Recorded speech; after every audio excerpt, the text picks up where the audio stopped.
tale well calculated to keep you in suspense.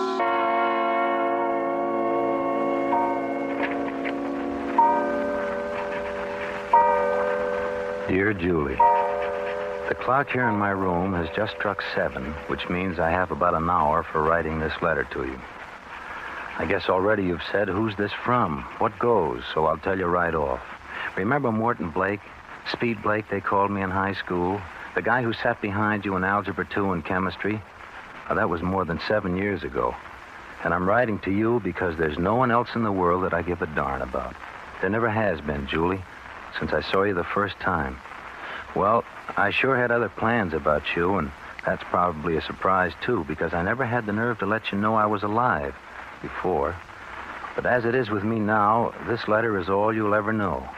A letter telling what a mess I've made of things, what a mess I've made of my life. You see, Julie, it's because I always decided too late what to do, because I always was a coward. That's why I never spoke up and told you back then what I thought about you until it was too late. And you married someone else. That's why I'm writing you the last letter I'll ever write. To a girl who can't even remember my face. That's why I'm waiting for Captain Shannon to come and get me. You see, Julie, I'm a murderer.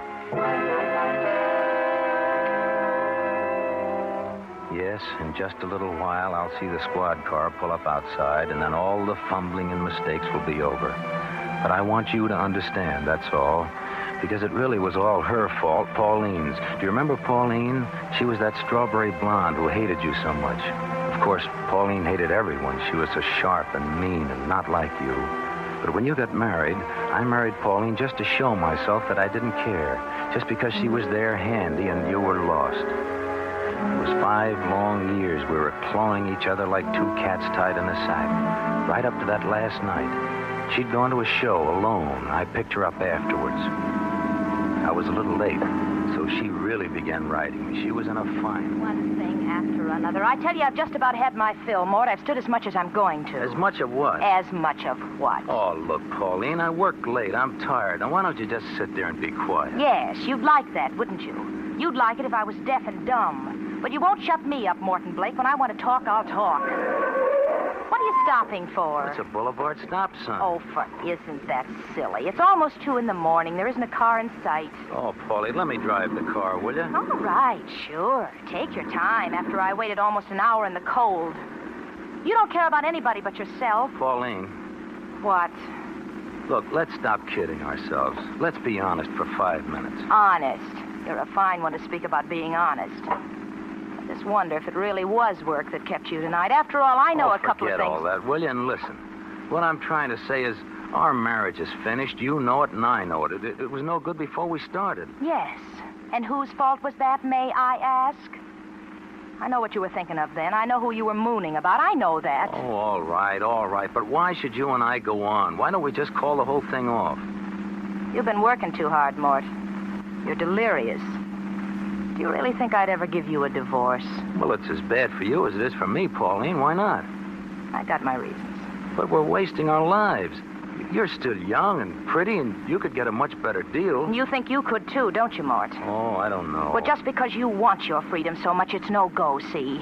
Because I like to make you squirm, because I loathe and despise you. Do you get me, Mort? Yes, I get you. Pauline, let's don't talk anymore. Let's forget it. Look, you don't have to speed up just because we started... Look, a minute ago I was going too slow. You said... Never mind what I said. Stop going so fast. Well, I'm under the limit. Dry up. Mort will turn over. Oh, I said dry up. But, Mort, there's somebody on the road. Morton! Look out, you're gonna hit him! You hit him. You hit him. You stay in the car, Pauline. Don't go, Mort. Maybe he's dead. Maybe. Just stay where you are. He's moving. Hey, mister. Mister, can you hear me? Oh, not your fault. Couldn't see me in the dark. Now, don't try to talk. Here, just hang on to me. I'll get you into the car. Good. Now, you're on your feet. Who are you, mister? Name Haggerty. Okay, Mr. Haggerty. Take it easy now, and I'll take you to a doctor. Yes. Doctor, quickly. Quick. He's passed out. Pauline, open the back door. Is he dead? He's alive. He's alive. Here. There now, if we hurry. We've got to get him to the hospital right away. Well, there's the result of your temper, Mort. My temper? Well, you know it wasn't my fault. He jumped right in front of the wheels. Not your fault. Not your fault. He doesn't seem to think it was your fault either. Well, it wasn't. You saw. He ran out from the side without looking. Oh, sure. You're lucky. As usual, Mort. Lucky?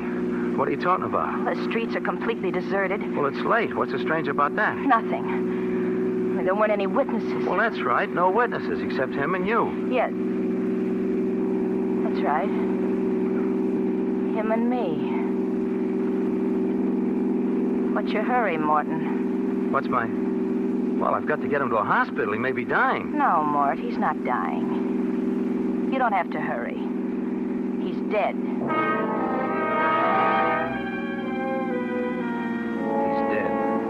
She said it just like that. Like she was handing me a birthday present. I pulled the car to the curb and got into the back seat. The old man was sprawled across the cushions, his head twisted back. When I put my face down, there wasn't a whisper of any breathing on my cheek. I slipped my hand inside his coat, still as stone, not a flicker from his heart. I crawled back under the wheel and sat there thinking. Mort. Yeah. You know what you've done? Yeah. He's dead. That means you're guilty of... What is it, Mort? Murder? No, it's not murder. Or manslaughter. And even manslaughter will mean prison. Won't it, Mort? Huh? I said manslaughter will mean prison, won't it? Prison? No, it wasn't my fault. You heard him say so. Yeah. If I testify that I heard, then you'll get off. Is that it? Why? Well, you'll have to testify, or else... Or else what, Morton? Or else I'll be sent up. There weren't any other witnesses. That's right, Morton. Hey, what are you trying to tell me? Mort, you must have imagined that poor man said it wasn't your fault. What? Because I didn't hear him say a thing. You're lying. You're lying, Pauline. You heard him.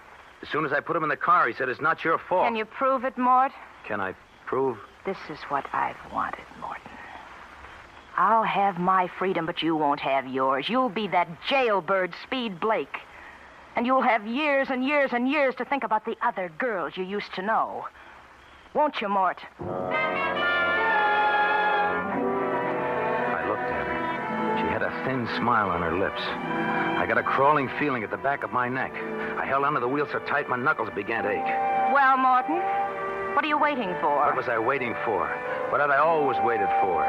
Well, Morton. I began to think of something. A line my beloved wife's ran through my brain. No witnesses. There were no witnesses. Why wait, Mort? Be a man. No witnesses. There were no witnesses. I could dump the old man's body somewhere on the edge of town and no one would be the wiser. No one but Pauline. But what if there was no Pauline?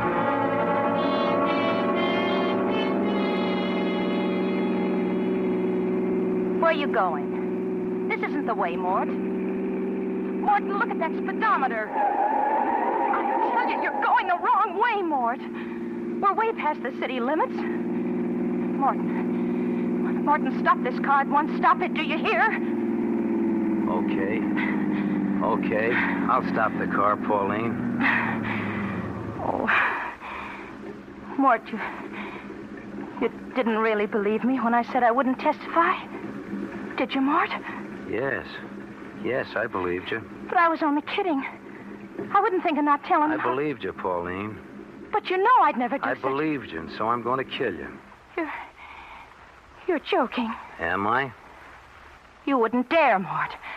Anyway, how could you? Look outside, Pauline. Did you notice where we are? What do you mean? We're on Austin Bluff. Remember the cliff just ahead? Oh, Morton. Must be at least 300 feet to the bottom. It's a pretty picture, huh, baby? Oh, please. Come Please, on. Morton. Come on, get out of the car. No.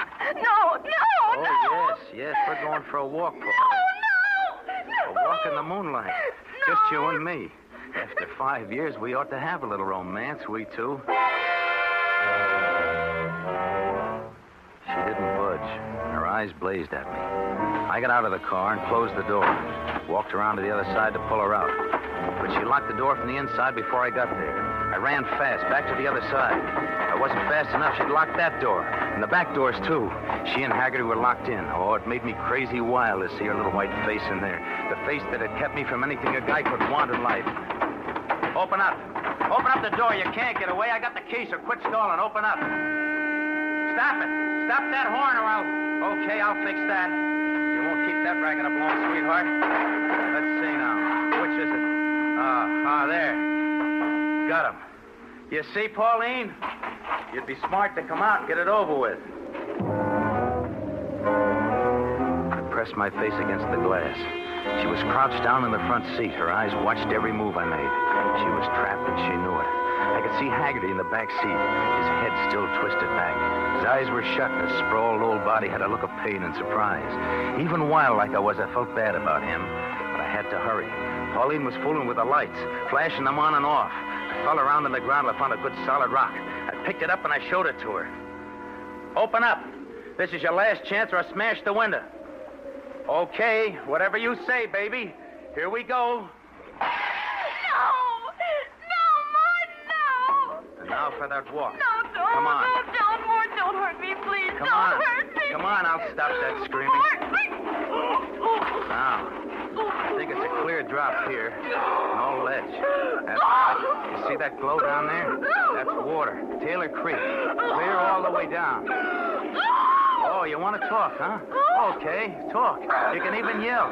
No one will hear you now. You can't do this, Mort. I promise I won't hurt you.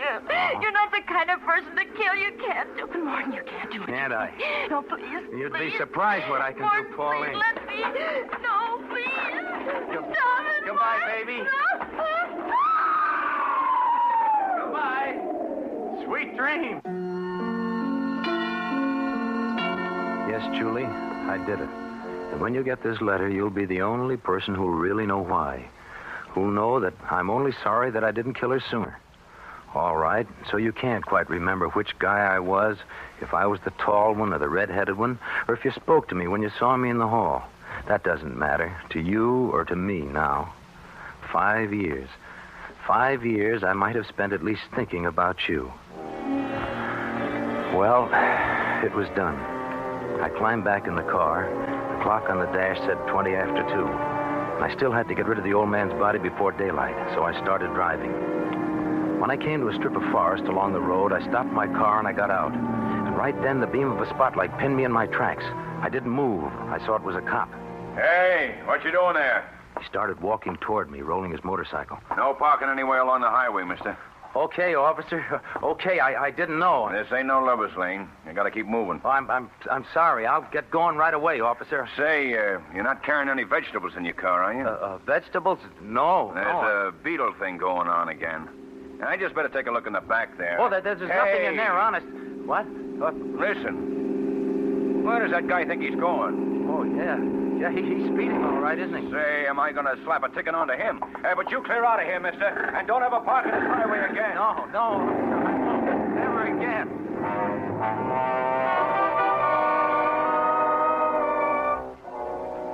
So I took another road and got back on Highway 99. By then, I felt jittery. I smoked one cigarette after another, and the sweat was rolling down my face. I found another spot, and this time I made sure I was alone. Then I parked the car, and I opened the back door. I reached in for Haggerty's body. He was still limp and warm, and really, I was sorry about him. You see, that proves I wasn't the killer. That proves it was her fault, Pauline's. And if she hadn't been like she was, I never would have killed. Not anyone. Well, I got the old man out onto the road, and I left him there.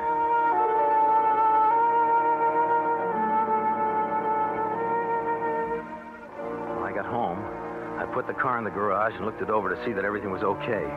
No blood on the seat. That was a break. The window was broken, of course, but I could fix that. There was mud on the tires, so I got out the garden hose and washed them down.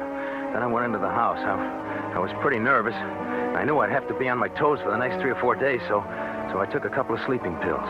They did the trick. I was asleep the minute my head hit the pillow.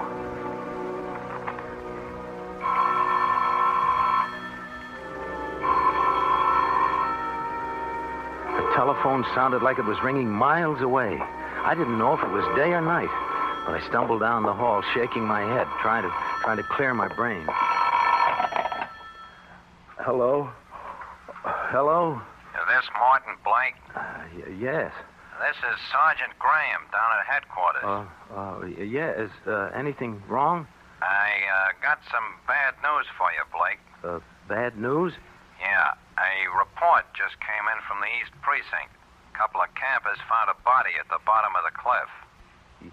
Yes? Well, it's tough to tell you, but, well, the body's been identified as your wife, Pauline.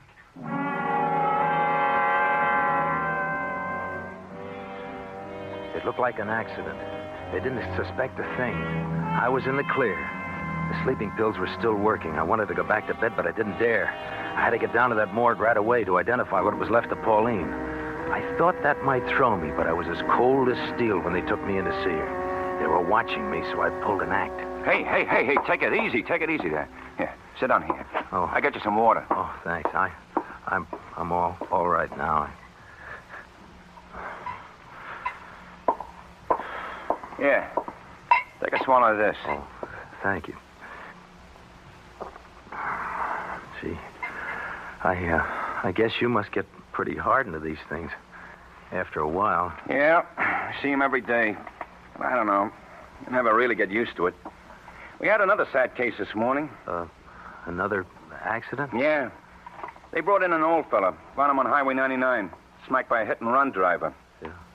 Is that right? Yeah. It's a nasty business. Of course, this old man isn't dead, but still you never... Hey, you're jumpy. Here, I'll get you another glass. Oh, thanks. You see, seeing my wife, I guess... Sure. I understand. Yeah. Just take it easy now. Thank you. Feel better? Oh, yeah. Yeah, sure. You were telling me the old man wasn't dead? No. And just by luck, one of the boys got a very faint heartbeat when he felt his pulse. We went to work on him fast, and looks like he's going to pull through. Well, that's sure a break. For him, I mean. Yeah. He's at the receiving hospital. The report is he's coming along fine. He got a bad smack in the head. Lost his memory. Oh. For good? No. They say it's only temporary. Oh. They think when he snaps out of it, he may even remember the dirty rat that hit him.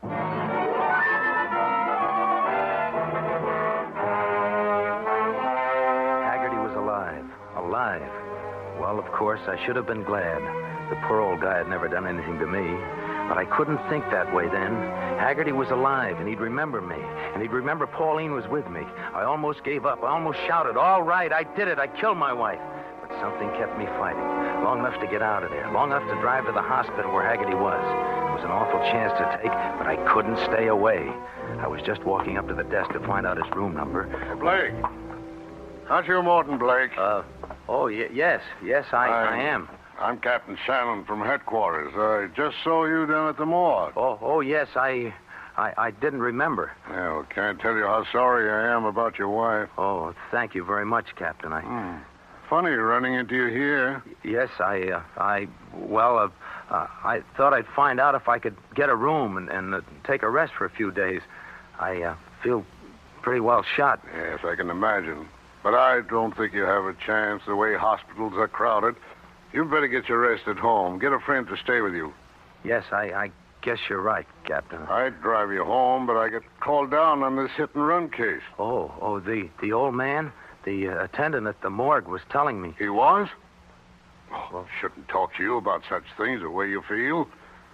Well, but it looks like it all turned out all right. The old man's only shocked, not even a bad bruise or broken bone.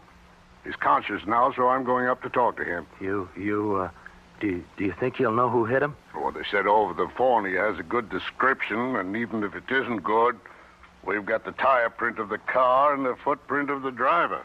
You have? From where? Yeah, there was a lot of mud where the car stopped. The driver was careless. That kind usually are. There's a doctor on the case now. Dr. Leeds. Yes? I was just going to walk up and talk to the old Haggerty. Oh, yes, I know. Did the nurse tell you he described the driver, Captain? He did? Yeah. I'm going to take it down and then make the arrest. Fine, but would you mind waiting about 2 hours? The old man's sleeping now, and rest is important to a man his age. Mine, Doctor? No. What's time to me? It's 2 hours more for the hit-and-run driver, whoever he is. to wonder just how smart he really was. And we know the answer.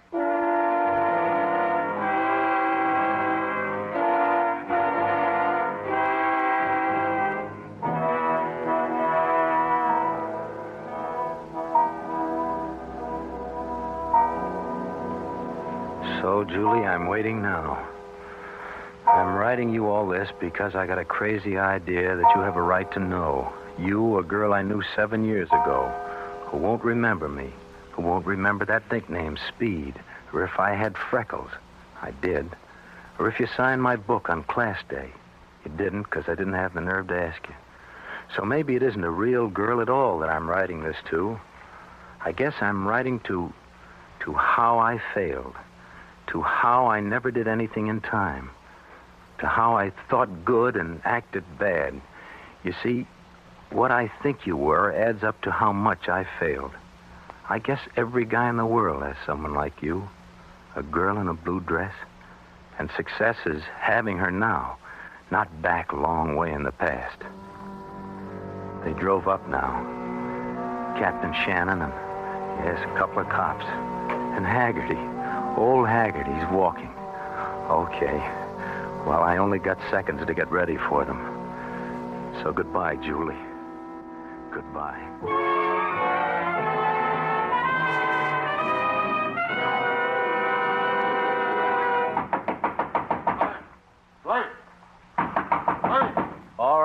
All right, you can come in.